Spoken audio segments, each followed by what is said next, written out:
recording. جی بسم اللہ الرحمن الرحیم. الحمدللہ والصلاة والسلام علی رسول اللہ. اعوذ باللہ من الشیطان الرجیم. بسم اللہ الرحمن الرحیم. رب اشرح لی صدری ویسر لی امری واحلل عقدۃ من لسانی یفقہوا قولی. رب زدنی علما رب زدنی علما رب زدنی علما. اللہ تعالیٰ کی توفیق سے سورۃ احزاب one of the most important سورت ہے جس کو اللہ تعالیٰ نے پڑھنے کی توفیق دی، مجھے پڑھانے کی، آپ کو پڑھنے کی، سیکھنے سکھانے کا ایک پروسیس الحمدللہ ایک کافی وقت سے سورۃ احزاب کے ساتھ جو ریلیٹ تھا آج اختتام کی طرف جا رہا ہے. لیکچر 18 ہو چکے ہیں، آج لیکچر نمبر 19 ہے اور اللہ تعالیٰ سے امید ہے انشاءاللہ آج 19 لیکچر میں ہم اسے کور کر لیں گے. آخری دو آیات جو اس کی رہتی ہیں I think verse number 72 and 73 یہ سمجھنا بھی بہت ضروری ہے انشاءاللہ. پچھلے سبق سے اور باقی تمام اسباق سے ہم نے الحمدللہ بہت کچھ سیکھا اور ہماری کوشش بھی یہی ہے کہ کم از کم یوتھ جو ہے، ہمارے نوجوان جو بچے ہیں یا بچیاں ہیں، ان کے پاس اتنا کو اسلام کا نالج ہونا چاہیے کہ کسی بھی مجلس میں بیٹھے ہوں، کوئی بھی سیٹنگ ہو تو بڑے کانفیڈنس کے ساتھ جو ہے نا وہ بات چیت کر سکیں. اس میں کتنا کو ہم کامیاب ہوتے ہیں، کتنا کو کامیاب ہوئے ہیں، یقیناً یہ تو ان کو پتہ ہے جو ہمارے ساتھ اٹیچ ہیں، اور وہ اس کو فیل بھی کرتے ہوں گے کہ اس مجلس میں اس موقع پہ مجھے یہ بات کرنے کا جو کانفیڈنس ملا ہے یقیناً اس کلاس کو لینے کے بعد جو ہے وہ مجھے ملا ہے. تو یہ چیز سمجھنے والی ہے کہ ہم بعض اوقات غیر محسوس انداز میں ہمیں بہت سی جگہوں پہ ایسی چیزیں فائدہ دے رہی ہوتی ہیں، ہمیں محسوس نہیں ہوتا. نمبر 1 چیز یہ ہے کہ جو تو دنیاوی فوائد ہیں وہ تو ہیں. ایک اللہ تعالیٰ کا بھی آپ کو پتہ ہے کہ اس معاملے میں ہے کہ اللہ تعالیٰ کا ایک قول ہے، اللہ تعالیٰ کی ایک بات ہے، کریٹر کی بات ہے، خالق کی بات ہے، ہمارا جو بنانے والا ہے اس کی بات ہے. اس کی بات کو پڑھنا، اس کی بات کو سمجھنا یہ بھی بہت امپورٹنٹ ہے. پھر دوسرے نمبر پہ آپ کو پتا ہے کہ نبی کریم صلی اللہ علیہ وسلم نے قرآن نہ پڑھنے والوں کی قیامت کے دن جو ہے وہ شکایت لگانی، ہم اس شکایت سے بھی بچنا چاہتے ہیں. اور آپ کو پتا ہے کہ قرآن کریم سے ریلیٹ کوئی بھی چیز ہونا، اللہ تعالیٰ اس بندے کو، اس عورت کو اللہ تعالیٰ ویسے عروج دے. آپ کو پتا ہے بندہ عورت تو الگ بات ہے نا، اس سے ریلیٹ کچھ بھی چیز ہے. مثال کے طور پہ دیکھیں قرآن کریم جس ماں کو نازل ہوا اس ماں کو ایک جو ہے نا وہ سپر ماہ سمجھا جاتا ہے 12 مہینوں میں. جیسے رمضان المبارک میں نازل ہوا شہر رمضان الذی انزل فیہ القرآن، قرآن کریم جس رات کو نازل ہوا اس رات کو سپر رات سمجھا جاتا ہے، یعنی وہ سپریم بن جاتی ہے چیز. جیسے وہ رات کیسی ہے، قرآن کریم کہتا ہے اللہ سے قرآن سورۃ قدر انا انزلناہ فی لیلۃ القدر وما ادراک ما لیلۃ القدر لیلۃ القدر خیر من الف شہر. ٹھیک ہے، اسی طریقے سے آپ دیکھیں قرآن کریم کو لے کے آنے والا فرشتہ سپریم فرشتہ ہے، سب سے سپر فرشتہ. آپ سمجھتے ہیں کہ اس کی وہ یونیک، وہ اس کی شان، مقام اور اہمیت سب سے الگ ہے جناب جبرائیل. اور قرآن کریم جس نبی پر آیا وہ نبی باقی تمام انبیاء کا سردار امام ہے. ٹھیک ہے، وہ بھی یونیک، وہ بھی سپریم ہے. اسی طریقے سے قرآن کریم جس امت کے لیے آیا وہ امت بھی باقی تمام امتوں سے سپریم ہے. اور ان تمام چیزوں کو مد نظر رکھیں کہ قرآن جس کے ساتھ ریلیشن قائم کر رہا ہے اسی کو سپریم بنا رہا ہے. تو گویا قرآن کریم کی نبی کریم صلی اللہ علیہ وسلم کی وہ حدیث مبارکہ کہ خیرکم من تعلم القرآن وعلمہ، تم میں بہترین لوگ وہ ہیں جو قرآن سیکھتے ہیں اور سکھاتے ہیں. تو یہ چیز سیکھنے اور سکھانے والوں کو اور سپریم کر دیتی ہے، ایک امت محمدیہ کے لحاظ سے تو ہے ہی. تو یہ چیز آپ دیکھیں کتنی امپورٹنٹ ہے. قرآن کریم کو سیکھنے سکھانے کا جو پروسیس ہے یہ انسان کا ہونا چاہیے، سمجھنا چاہیے. بہت چیزیں کلیئرٹی کی طرف جاتے ہیں، بہت چیزیں ایسی ہیں جو انسان سائنس میں بھی نہیں پڑھ پاتا. کیونکہ سائنس میں آپ آبزرویشن آف یونیورس دیکھیں گے نا، آپ تو دیکھیں گے کہ بھائی کیمسٹری کیا ہے تو اسپیسیفک فیلڈ میں ہے، فزکس کیا ہے تو اسپیسیفک فیلڈ، میتھمیٹکس. آپ سوشیولوجی کہاں سے سیکھیں گے، آپ فیملی سسٹم کہاں سے سیکھیں گے، آپ معاشیات کہاں سے سیکھیں گے، آپ سیاسی سسٹم کہاں سے سیکھیں گے، آپ جو ہے نا وہ ایتھکس کہاں سے سیکھیں گے. سائنس تو نہیں سکھاتی آپ کو. ٹھیک ہے، تو آپ روح سے ریلیٹڈ چیزوں کو کہاں سے سیکھیں گے. تو اتنی سارا ایک گیپ ہے کہ جس کو سیکھنے کا ہم شوق نہیں رکھتے عمومی طور پہ. جب شوق اللہ تعالیٰ پیدا کر دے تو اللہ تعالیٰ کا شکر ادا کرنا چاہیے. آج کے ذرا آیات کے اوپر آتے ہیں، اس کے بعد پھر ہم ڈسکشن کرتے ہیں تھوڑی سی. آج کی آیات کیا ہیں؟ ورس نمبر 72 ہے. اللہ سے قرآن ان عرضنا الامانۃ علی السماوات والارض، کہ بے شک ہم نے پیش کیا ہے. ٹھیک ہے، عرضنا ہم نے پیش کیا ہے، الامانۃ امانت کو، علی السماوات والارض آسمان پر اور زمین پر، والجبال اور پہاڑوں پر، فَأَبَيْنَا فَأَبَيْنَا تو انکار کر دیا، فَأَبَيْنَا تو انہوں نے کیا کر دیا جی، انکار کر دیا، ان يحملنها کہ وہ اٹھائیں اسے، واشفقنا اور وہ ڈر گئے، منہا اس سے، وحملها الانسان اور انسان نے اسے اٹھا لیا، انه كان ظلوما جہولا یقیناً جو انسان ہے بہت ظالم ہے، بیچارہ جاہل ہے، اس کو پتہ ہی نہیں ہے کہ یہ کتنی بڑی رسپانسبلٹی ہے۔ اچھا اس امانت سے کیا چیز مراد ہے، ہم نے یہ چیز سمجھنی ہے۔ اب دیکھیں اللہ تعالیٰ کی، آپ اس کو نوٹ آؤٹ کریں، بڑا امپورٹنٹ پوائنٹ ہے، اللہ تعالیٰ کے جو حکم ہے نا وہ دو طرح کے ہیں۔ ایک یہ ہے کہ اللہ تعالیٰ کون کہتا ہے وہ کام ہو جاتا ہے، وہ اس میں چوائس ہی نہیں ہے، بات سمجھتے ہیں؟ اللہ تعالیٰ نے کہا کن ہو جا فیکون، وہ کام ہو جاتا ہے، اس میں چوائس نہیں ہے، اختیار نہیں ہے۔ سیکنڈ ٹائپ کا اللہ کا حکم ہوتا ہے، اس میں کیا ہوتا ہے، اختیار ہوتا ہے کہ اللہ تعالیٰ اختیار دے دیتا ہے اس چیز کو، اور وہ اللہ تعالیٰ کہتا ہے کہ اگر کر لو گے تو تعمیل کر لو گے اس حکم کی تو آپ کو ثواب ملے گا، اگر نافرمانی کرو گے at the end of that حکم تو اس کا عذاب آپ کو ملے گا، اس کی وعید ہے، ٹھیک ہے۔ اچھا یہ جو تعمیل کرنے پر ثواب ہے اور نہ کرنے پر عذاب کی وعید ہے، یہ جو احکام و فرائض ہے نا، اس سے ریلیٹڈ جو احکام ہوتے ہیں کہ آپ کو چوائس دے دیا ہے، آپ کو فری ول کر دیا ہے، no it is on your choice, اب آپ کی چوائس کے اوپر ہے، جیسے نا قرآن کریم میں اللہ سے قرآن سورۃ دہر ورس نمبر 2 چیپٹر 29 اللہ تعالیٰ فرماتے ہیں هل اتى على الانسان حين من الدهر لم يكن شيئا مذكورا انا خلقنا الانسان من نطفة امشاج نبتليه فجعلناه سميعا بصيرا، اور 3 نمبر آیت میں اللہ تعالیٰ کہتا ہے انا هديناه السبيل، انسان کو اللہ نے کیا کیا ہے، راستہ دکھا دیا ہے، اما شاکرا و اما کفورا، کہ وہ شکر کرے یا کفر کرے، اب اس کے اوپر ہے، it is on your choice, ٹھیک ہے۔ اس لیے قرآن کریم میں آتا ہے فَأَلْهَمَهَا فُجُورَهَا وَتَقْوَاهَا، اللہ تعالیٰ نے الہام کر دیا، ڈال دیا ہے فجور اور تقوی، یعنی اچھا اور بری چیزوں کا الہام کر دیا، بتا دیا کہ بھائی that is good and that is bad, ٹھیک ہے۔ اب آپ کے اوپر ہے کہ آپ گڈ کو چوز کرتے ہو یا بیڈ کو چوز کرتے ہو، تو جو گڈ کو کرے گا وہ الٹیمیٹلی اس کا نتیجہ کیا ہے، جنت کی صورت میں، جو بیڈ کو چوز کرے گا اس کا الٹیمیٹ نتیجہ کیا ہے، جہنم کی صورت میں، تو یہ چیز ہے۔ انہو کان ظلوما جہولا، یہ جو ہے نا احکام، اس ٹائپ کے احکام جس میں بائی چوائس انسان کا جو اختیار ہے انسان کا، یہ جو احکام ہے، یہ جو فرائض ہیں، یہی امانت ہے، بات سمجھتے ہیں؟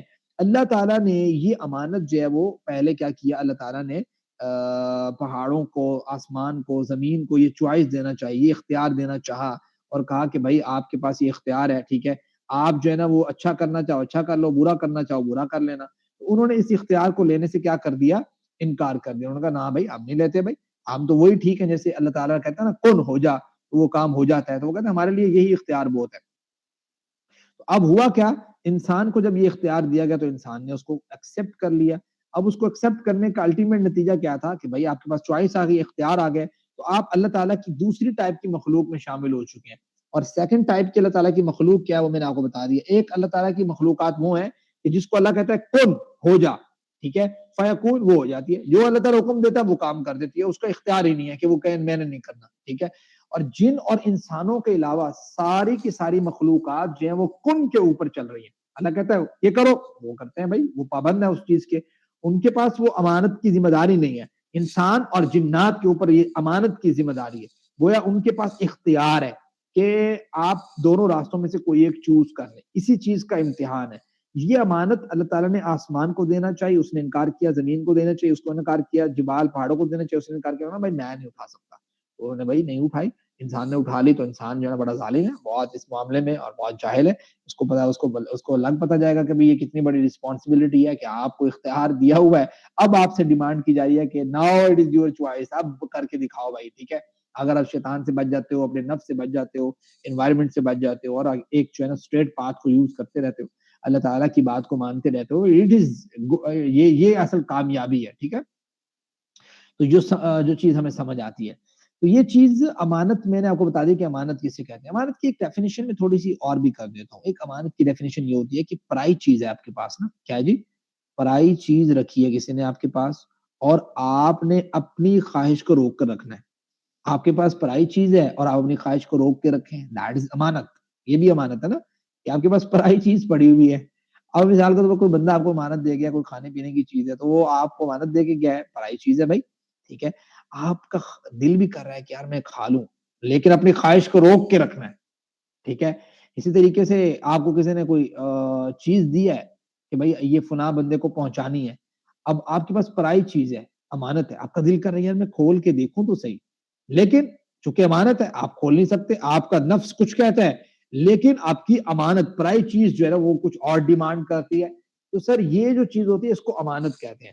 اب اللہ تعالیٰ نے جو ہمیں لائف دی ہے نا، یہ اللہ تعالیٰ کی دی ہوئی چیز ہے نا، اس کو ہم اپنی خواہش کے مطابق چلائیں یا اس کو ہم اپنے اس رب کی خواہش کے مطابق چلائیں جس نے ہمیں یہ دی ہے. کیوں بھائی؟ جس نے زندگی دی ہے یہ پرائی نہیں ہے، ہماری ہے بھائی، ٹھیک ہے، اللہ کی دی ہوئی ہے نا بھائی. ہمارے پاس تو کوئی چیز اپنی ذاتی تو نہیں ہے کہ ہم کہیں یہ کوئی میں نے بنائی ہے، یا کوئی آپ کے جسم میں کوئی ایسی چیز ہے کہ آپ کو میں نے بنائی ہے. آپ کا جو جسم ہے اللہ نے بنایا نا، تو کیا یہ پرائی چیز ہے. اب اس پرائی چیز کو آپ جس نے دی ہے اس کے مطابق چلائیں گے یا آپ اپنی مرضی سے چلائیں گے. اگر آپ چلائیں گے اللہ کی مرضی سے، یعنی اس کے کریٹر اس کے خالق کی مرضی سے، تو یہ کامیابی ہے. اور اگر آپ کہیں گے میرا جسم میری مرضی، میری بات میری مرضی، ٹھیک ہے، میرا معاملہ میری مرضی، میں جو مرضی کروں، آپ کون ہوتے پوچھنے والے، مجھے کوئی پوچھ نہیں سکتا، میں جیسا مرضی ہوں. تو گویا آپ نے جو امانت ایک جن اور انسان کے اوپر دوسرے قسم کے احکامات نازل ہوئے ہیں، جو دوسرے احکامات ہیں، اس کو ماننے سے انکار کر دیا. آپ سمجھتے ہیں؟ اس چیز کو سمجھنا ہے آپ نے کہ واٹ از امانہ، امانہ کیا ہے، امانت کیا ہے. تو سر امانت یہ ہے کہ پرائی چیز کو اپنی خواہش، پرائی چیز آپ کے پاس اور اپنی خواہش کو روک کے رکھنا، دیٹ از امانت. ٹھیک ہے. اور آپ سمجھیں ایک اور چیز، نبی کریم صلی اللہ علیہ وسلم کا ایک فرمان ہے اسی سے ریلیٹڈ، امانت سے ہی وہ اس کی انٹرپریٹیشن میں آ جاتی ہے چیز نا، کہ یہ ابو داؤد میں حدیث نمبر 3253 نمبر ہے، 3253. جناب بریدہ رضی اللہ تعالی عنہ اس کے راوی ہیں، فرماتے ہیں کہ اللہ کے رسول کہ من حلف بالامانۃ فلیس منا، جس نے امانت کی قسم کھائی وہ ہم میں سے نہیں. اب سوال یہ پیدا ہوتا ہے کہ امانت کی قسم کھانا کیا ہے.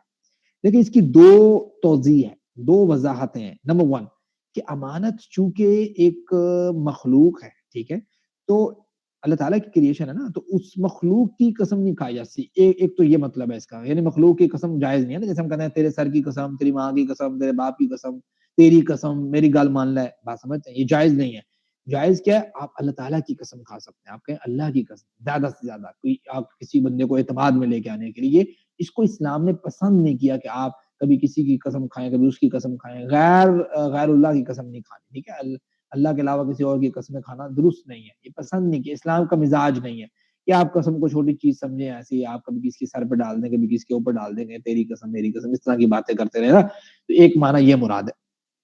دوسرا اس کا معنی ایک اور بھی ہے، وہ یہ ہے کہ آپ کو پتا ہے کہ قسطنطین کا جو بادشاہ تھا نا، اس نے عیسائیوں سے 318 پادریوں سے، عیسائی پادریوں سے ان کو کہا کہ یار یہ نا آپ ذرا انجیل کو نا رائٹ آؤٹ کروائے. ٹھیک ہے. انہوں نے رائٹ آؤٹ کروایا نا، تو وہ اس کا نام رکھا، اس کتاب کا انہوں نے رکھا الامانۃ الکبیرہ. ٹھیک ہے، بڑی امانت. تو لوگ اس کی نا قسمیں کھاتے تھے دور جاہلیت میں، امانت کی قسم، امانت کی قسم. تو ایک اس حدیث مبارکہ سے یہ معنی بھی مراد ہو سکتا ہے، وہ اصل میں الامانۃ الکبیرہ نہیں تھا. ٹھیک ہے. تو وہ اگر اس کی سچائی پرکھی جائے، یعنی خود لوگوں نے اپنی طرف سے انٹرپریٹ کیا تھا، تو اس کا اصل یہ لکھنا چاہیے تھا کہ الخیانت الحقیرہ. ٹھیک ہے، حقیر قسم کی خیانت. اتنی خیانت یار، اتنی خیانت کی ہے انہوں نے اس کتاب میں، یعنی اپنی طرف سے چیزوں کو انوالو کیا. اسی طریقے سے ایک نبی کریم صلی اللہ علیہ وسلم نے کہا تھا نا کہ جو امت محمدیہ ہے یہ بھی کیا کرے گی کہ پچھلے لوگوں کے جو ہے نا نقش قدم پر چلے گی. ایسا ہوا ایک دفعہ، ایسا موقع بھی آتے رہے ہیں کہ بادشاہوں نے کہا کہ بھی آپ اسلام جو ہے نا وہ کتابچوں میں، کتاب کے اندر کمبائن کریں گے اسلام. واٹ از اسلام، اسلام کے احکامات کیا ہیں، یہ چیزیں، یہ وہ فلاں فلاں ساری چیزیں، تو تعزیر، یہ وہ ساری چیزیں ہیں سزاؤں سے ریلیٹڈ بھی. تو کچھ لوگوں نے لکھا اسلام سے ریلیٹڈ نا، تو انہوں نے کیا کیا، اسلام کا قرآن اور احادیث مبارکہ کو بیسک سورس بنانے کی بجائے لوگوں کے اقوال کو بیسک سورس بنا لیا. بات سمجھتے ہیں کہ اس نے یہ کہا، اس نے یہ کہا، اس نے یہ کہا، اس کی رائے ہے، اس کی رائے ہے، اس کی رائے ہے، اس کو بیسک سورس بنا لیا.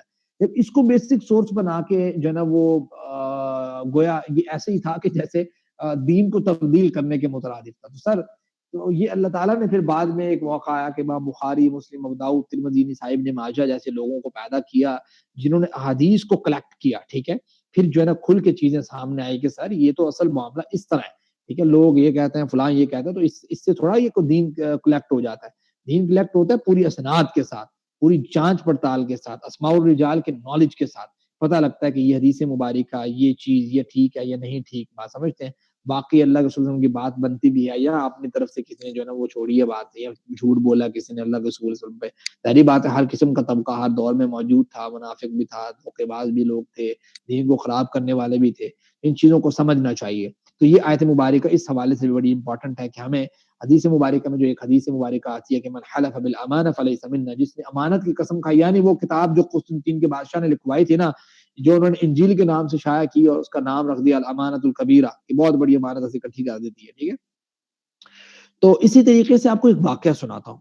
ٹھیک ہے، چلے پہلے اگلی آیت پڑھ لیتے ہیں، پھر آپ کو ایک واقعہ سناتا ہوں اس سے ریلیٹڈ نا. لیعذب اللہ المنافقین، دیکھیں اللہ تعالیٰ نے یہ جو امانت سپرد کر دی ہے انسانوں کو. ٹھیک ہے، انسان نے جو امانت اٹھا لی ہے، تو اب اس کا الٹیمیٹ نتیجہ کیا نکلے گا؟ لیعذب اللہ المنافقین والمنافقات، اللہ تعالیٰ اس سے کیا کر دے گا؟ عذاب دے گا منافق مردوں کو اور منافق عورتوں کو، مشرک مردوں کو اور مشرک عورتوں کو. وَيَتُوبَ اللَّهُ عَلَى الْمُؤْمِنِينَ، اور اللہ تعالیٰ مہربانی کرے گا، توبہ جو ہے نا وہ ان کی قبول کر لے گا مومن مردوں کی، والمؤمنات، اور مومن عورتوں کی. دیکھو اللہ نے کتنی انصاف کے ساتھ بات کی ہے، مومن مردوں کی اور مومن عورتوں کی. ٹھیک ہے، منافق مرد، منافق عورت، مشرک مرد، مشرک عورت. بھئی ایک جینڈر کو ڈسکس کیا ہے. عمومی طور پہ اس طرح بھی ہو سکتا ہے نا، کبھی آپ صرف مذکر کا ورڈ یوز کریں، اس سے دونوں میں مراد ہوتے ہیں، عام لینگویج میں بھی اسی طرح ہوتا ہے. لیکن اللہ تعالیٰ نے دیکھیں اسپیسیفکلی ڈسکس کیا ہے کہ بھائی مومن عورتیں اپنے جو ہے نا وہ اپنے کسی معاملے کو چھوٹا نہ سمجھیں، اور مومن مرد بھی اپنے کسی معاملے کو چھوٹا نہ سمجھیں. اسی طریقے سے کوئی بندہ غلطی کر رہا ہے، وہ مرد ہے تو اس کو اپنے غلطی کو چھوٹی نہ سمجھے، اور کوئی عورت ہے تو اس غلطی کو چھوٹی نہ سمجھے. تو وہ اس کی نجات اور اس کے عذاب دونوں کا باعث بن سکتی ہے. تو ہے وَكَانَ اللَّهُ غَفُورًا رَحِيمًا. دیکھو چھوٹی موٹی انسان سے مسٹیک ہو جائے، اللہ تعالیٰ ویسے معاف کر دیتا ہے. لیکن کوئی بندہ بڑی بڑی مسٹیکس کرے اور اللہ تعالیٰ کی بات ہی نہ مانے اور چیلنج کرے چیزوں کو، تو یہ اللہ تعالیٰ کو قبول نہیں ہے. پھر ایسا شخص جو ہے وہ معافی کا حقدار نہیں ہے. حقدار تو وہ ہے کہ جس نے اپنی پوری کوشش کی کہ اس امانت کو جو ہے نا جو اللہ تعالیٰ نے دی ہے، اس امانت میں خیانت نہ کرے. ٹھیک ہے، اس کی منشا، اس کی چاہت کے مطابق اپنی زندگی کو جو ہے نا وہ بسر کرے، اور یہی اللہ تعالیٰ کی ڈیمانڈ ہے. اور آپ کو پتہ ہے شروع سے ہی اس صورت کے شروع سے ہی نبی کریم صلی اللہ علیہ وسلم سے یہ بات فرما دی گئی تھی نا کہ اللہ کے رسول آپ نے منافقین لوگوں کی اطاعت نہیں کرنی. پھر درمیان میں منافقین کا جو رول تھا، مشرکین کا جو رول تھا، اس طریقے کے وہ لوگ تھے، ان کی کیٹیگرائز جو کیٹیگری اللہ تعالیٰ نے جو ڈسکس کی پیچھے، آپ نے اگر پڑھی ہو، یاد ہو آپ کے ذہن میں، تو وہ آپ ذرا دیکھیں کہ وہ کیا چیز ہے. تو پھر وہ اللہ تعالیٰ نے جو کیٹیگری ڈسکس کی ہے، اس کے بعد اب یہاں پہ اللہ تعالیٰ یہ کہہ رہا ہے کہ بھائی اب جو بھی ہوگا نا، تو اللہ تعالیٰ کیا کرے گا کہ منافق مرد و منافق عورتیں، مشرک مرد و مشرک عورتیں، ان کو اللہ تعالیٰ پھر عذاب دے گا اگر یہ باز نہیں آئیں گے. اور جو مومن مرد و مومن عورتیں ہوں گی اللہ تعالیٰ انہیں بخش دے گا. اگر ہم پیچھے والی آیات کے ساتھ اس کا کنیکشن بناتے ہیں نا، ربط بناتے ہیں، تو وہ کچھ اس طریقے سے بنتا ہے. اسی طریقے سے آپ یہ دیکھیں کہ یہ جو آیت ہے 72 نمبر، اس میں آپ کو ایک واقعہ سناتا ہوں. اس میں واقعہ یہ ہے کہ نا ایک ہے ابراہیم بن عائلہ رحمہ اللہ نا، محدث ہے ماشاءاللہ سے. وہ خلیفہ ہشام بن عبد الملک جو ہے نا، جو بنو عباسیہ دور کے خلیفہ تھے. تو انہوں نے ایک دفعہ نا خلیفہ ابراہیم بن عائلہ رحمہ اللہ کو بلایا اور کہا کہ ابراہیم، میں تمہیں نا مصر کے محکمہ خراج کا گورنر بناتا ہوں. اس کا جی مصر کے محکمہ خراج کا گورنر بناتا ہوں. جناب ابراہیم بن عائلہ نے کہا میں نہیں بنتا بھائی، مطلب مجھے کوئی گورنر نہیں چاہیے. حالانکہ یہ ایک بہت بڑا عہدہ تھا. تو ہشام بن عبد الملک رحمہ اللہ کو نا بڑا غصہ آیا اور انہوں نے کہا یار کیسا انسان ہے بھائی، میں اس کو اتنا بڑا عہدہ دے رہا ہوں، یہ انکار کر رہا ہے. غصے میں آئے نا. تو جناب ابراہیم بن عائلہ بڑے دانش مند، بڑے عقل مند، قرآن کریم پہ بڑا ضبط، تو انہوں نے قرآن کریم کی یہ والی آیت تلاوت کی خلیفہ کے سامنے نا. کہا إِنَّا عَرَضْنَا الْأَمَانَةَ عَلَى السَّمَاوَاتِ وَالْأَرْضِ وَالْجِبَالِ فَأَبَيْنَ أَن يَحْمِلْنَهَا وَأَشْفَقْنَ مِنْهَا وَحَمَلَهَا الْإِنسَانُ، کہ اللہ نے اپنی امانت جو ہے نا آسمانوں کے اوپر رکھی، زمینوں کے اوپر رکھی، پہاڑوں کے اوپر رکھی، ان کو دی. ٹھیک ہے، سپرد کرنے کی کوشش کی. تو انہوں نے اس چیز کو انکار کر دیا. انہوں نے کہا بھائی ہم نہیں لے سکتے امانت، اتنا بوجھ ہم نہیں اٹھا سکتے. ٹھیک ہے، تو آسمان، زمین اور پہاڑ اللہ کی مخلوق تھے، انہوں نے اللہ کی امانت کو لینے سے انکار کیا، اس رب نے اپنے اس مخلوق کو کچھ نہیں کہا، تو اے خلیفہ ہشام بن عبد الملک، نہ تو میرا مالک ہے، نہ تو میرا جو نا مجھے بنانے والا ہے، ایک امانت آپ مجھے دے رہے ہیں اور میں اگر نہیں لیتا تو آپ کا حق ہی نہیں بنتا کہ آپ مجھ پہ ناراض ہوں اور نالاں ہوں اور مجھے اس کی سزا دیں۔ یہ کتنا زبردست قسم کا انہوں نے اس آیت سے استدلال کیا کہ کس طریقے سے جو ہے نا کہ رسپانسبلٹی اگر آپ ایک چیز کی نہیں لے سکتے تو وہ آپ انکار کر دیں کہ بھائی میں اس چیز کی رسپانسبلٹی نہیں لے سکتا، ٹھیک ہے، آپ پہ کوئی زور زبردستی نہیں ہو سکتی۔ یہ ایک بڑا زبردست قسم کا ایک نقطہ جو یہاں سے سمجھ آتی ہے۔ جی میرے خیال سے آج کا لیسن کافی ہے اتنا، اور یہ 19 لیکچرز جو انشاءاللہ اپلوڈ ہو جائیں گے، آئی تھنک 18 لیکچرز جب اپلوڈ ہو چکے ہیں، صرف یہ لاسٹ والا لیکچر جیسی ہوگا انشاءاللہ یہ بھی اپلوڈ کر دیا جائے گا، اور اس کے بعد جو پروسیس ہے وہ یہ ہے کہ آپ کا جو ہے وہ ٹیسٹ ہوگا، ٹھیک ہے۔